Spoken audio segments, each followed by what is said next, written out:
Hello there, right here, and today we will be looking at the new Screaming Goats and their ability to knock stuff around quite quickly. So with the newest snapshot, they made it so that the goats that scream, which are quite rare, now have a lot more likely chance of hitting something that's around them. Every normal goat that spawns in has a 2% chance of being special. These are Screaming Goats. They have this tag right here, which is called is Screaming Goat, and if it's set to 1, then when they make a noise, it's going to be a lot more high pitch than a normal goat, and it's going to sound like a scream rather than like a bleat. Now what's new about this snapshot is that these guys now are a lot more likely to hit things using this tag up here, which is called Ram Cooldown Ticks. This is how much time they have to wait before they attempt to hit something that is around them. So what this means is if we get special types of goats in our world, we can make sure that they will consistently try to attack things that are around them. You can see as soon as they put in these armor stands, they all get ready to go ram them about. But exactly how much faster is a Screaming Goat at ramming stuff around it compared to a normal goat? So here we got 9 armor stands in each of these platforms. That was a normal goat. This is a Screaming Goat using a custom egg that RetroDev made me. And we'll see how fast they are at clearing away the armor stand. Now the initial start for the goats can be about a while, but once you get started, you can see that the Screaming Goat will go through his armor stands a lot faster. So you can see this guy was actually clearing them off quite fast until he ran himself over the edge. And this could be a bug. I don't think the goats are supposed to run off the edge when they hit something. In the time that this guy removed 4 armor stands, this guy actually removed 0. He moved 2 prior. That was during his cooldown. So with this new property of super active goats, can we use this in any way to make some farms? That's exactly what we spent a couple hours doing during my testing stream. Make sure you guys are following me on Twitch because I do stream every Wednesday, Friday, Saturday, Sunday, discovering new things that you can do in your very own survival world. So first off, I thought maybe I can use this in my redstone list witch farm. This is where I had the Zoglins knocking off witches, and it's a very simple farm that doesn't take very long to build up and produces some amazing rates. So I went ahead and we put in some Screaming Goats in here, and we also have witches that are able to spawn in here. We did this for all 3 levels, and you can see it works pretty good with the goats hitting the witches and then them falling down these holes here, and then they get killed using max cramming with the minecarts down here. But unlike Zoglins, which aren't affected by the damage potions that the witches throw, the goats are. So you just seen what happened is the goat knocked one of the witches off, then the witch fell down here, and the goat was still within range, so that threw a potion at it and ended up killing it. Not only are Zoglins immune to the damage potions that these guys throw, but also the poison potions. Because of this, they will eventually die. Now we could try to fix this problem by having the witches fall straight down all the way to their death, rather than landing here because they slowly move away, giving them time to throw a potion. But even then, there is a chance that the witch is fast enough to turn around and throw a potion as it's falling downwards. Now besides this, we ran into the problem that witches were building up over time, as these Screaming Goats still have a cooldown, meaning that after they knock one witch off, about 10 seconds or less that they have to wait before they can knock another one off. And because they have to wait during that period, witches can still keep spawning in, and there can end up being an excess of witches in here. There's also another problem, which is if they try to go after a witch that then moves, where they are lining up to hit the witch, it's no longer there, and therefore they fail, and when they fail, they will just stop their ramming, and then they have a cooldown for a while before they attempt again. Now on top of that, you would also need to get Screaming Goats, which are only 2% chance, which means they're harder to find, unlike a Zoglin, which is just a Hoglin that you brought over to Overworld. So for those reasons, they don't work well inside of a witch hut. So we went back to the drawing board and we hopped into this world here where I have all the different mobs in the game of Minecraft sorted by widest to thinnest and also tallest to shortest. This is also the world where I have all the different block sizes, top, bottom, and side. And I usually hop in here to get ideas. So we went in here looking at different mobs and thinking, well, could we possibly use it for this mob farm or that mob farm? When it comes to hostile mobs like zombies, skeletons, and zombie pigmen, they will try to attack the goat if they get damaged by it, which they will when they get burnt. Now, if the goat would happen to hit a mob that is protective of the rest of its kind, like wolves, you see that they will turn around and work as a pack to take out whoever hurt them. Now the goats themselves, when they get attacked, don't actually fight back. They just flee like any other passive mob that takes damage. So if I just go ahead and just punch this guy, you'll see what he does. He just flees around and randomly runs. So using goats to move hostile mobs might not be the best, because if they don't clear the mob away right away, the mob is going to come back and try to attack them. And then they will eventually get low health and die. Now there is some exceptions to this, such as creepers, which don't actually turn around and fight the goat or explode upon the goat. Another one of these unique mobs is the shulker.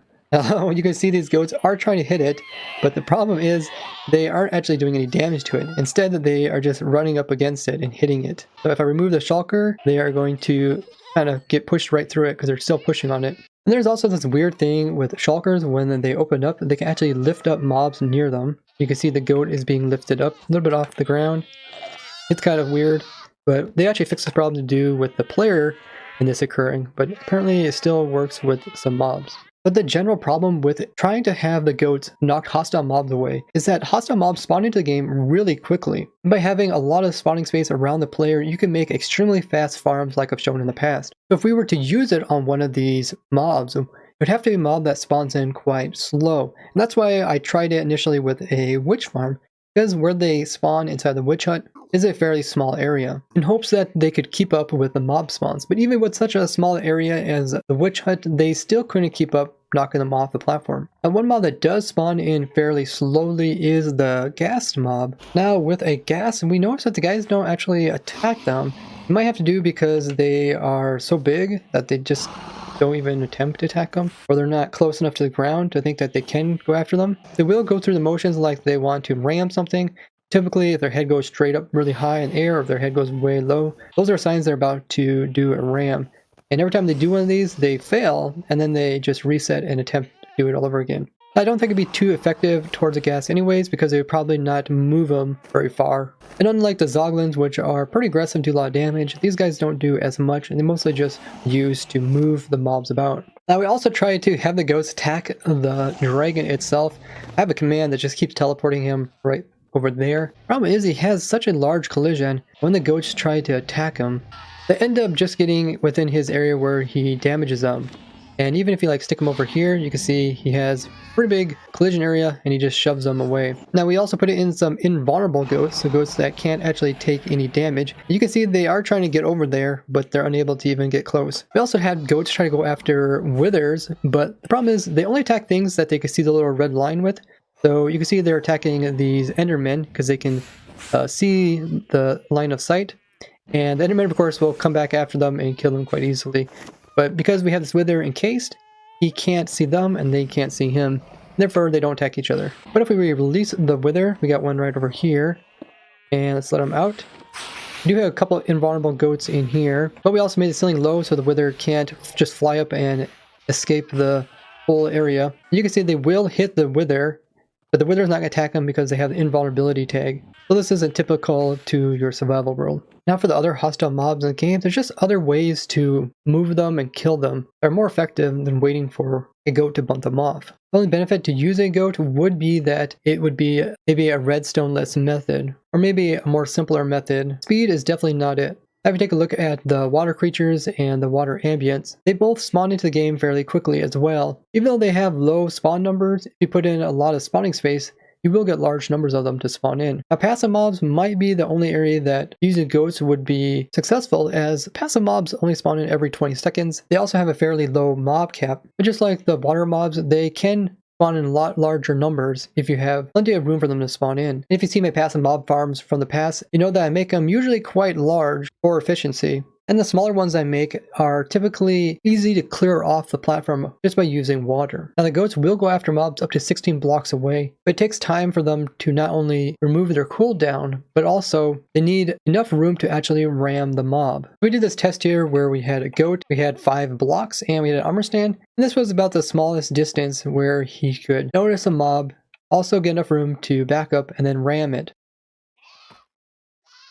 So it does take quite a bit of room for them to just maneuver around. Where a Hoglin, I can put that into a small space like in my witch farm or even in my gold farm. And he can attack stuff around him without needing a large amount of room to back up and charge stuff. Now we also noticed that the baby goats seem to have their cooldown really low so that they are able to bunt stuff like as soon as it comes available for them.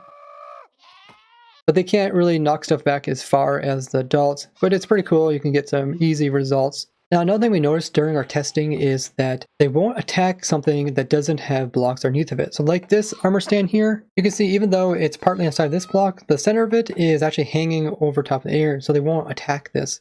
There's also another strange thing what they do is even though they might try to be attacking that one, they'll end up attacking whatever entity is closest to them. So here you can see this goat is going to try to attack the one on the left, but he ends up hitting the one that is closest to him, despite that one being hanging over the edge, so technically he couldn't attack it. And now he retries and he actually hits the one he wants to. Now this might be a bug, but you can do some pretty cool stuff using it, making him actually attack stuff that he wasn't intending to. So there's few constraints that prevent it from really being useful in a mob farm. Now we thought we could prevent the goats from falling off the edge just by putting them on leads, but they don't actually attempt to bunt. What I did in the witch farm is I actually put it in trap doors so that something like a witch, which is slightly smaller than a goat, could fall through this gap, where if a goat would come over here, you can see he can't fall through. Now ramming goats will still probably have their uses, especially in like mini games or just to have fun with them. But I'd love to know what you guys think about this. Do you think there will be any special case farm where goats will be useful or any mini games? Let me know all that down in the comments. Now we are still waiting for one of the prominent uses for a goat, which is to farm their horns off of them. It still hasn't came to the job edition, so look forward to that. And if all else fails about these screaming goats and then ramming, you can still listen to their lovely screaming noises, which I have to admit during the entirety of the stream did get pretty annoying. If you'd like to learn about more cool tricks to do with the 1.17 snapshot, check out my playlist down in the description, where I show tons of different types of farms and machines that you can use. They're brand new to the 1.17. And if you learned something from this video, make sure to leave a like as well as share it, because that's the best way to tell the YouTube to show this video to more people. I would like to thank you guys for watching, and I'll see you guys in the next one. Bye-bye!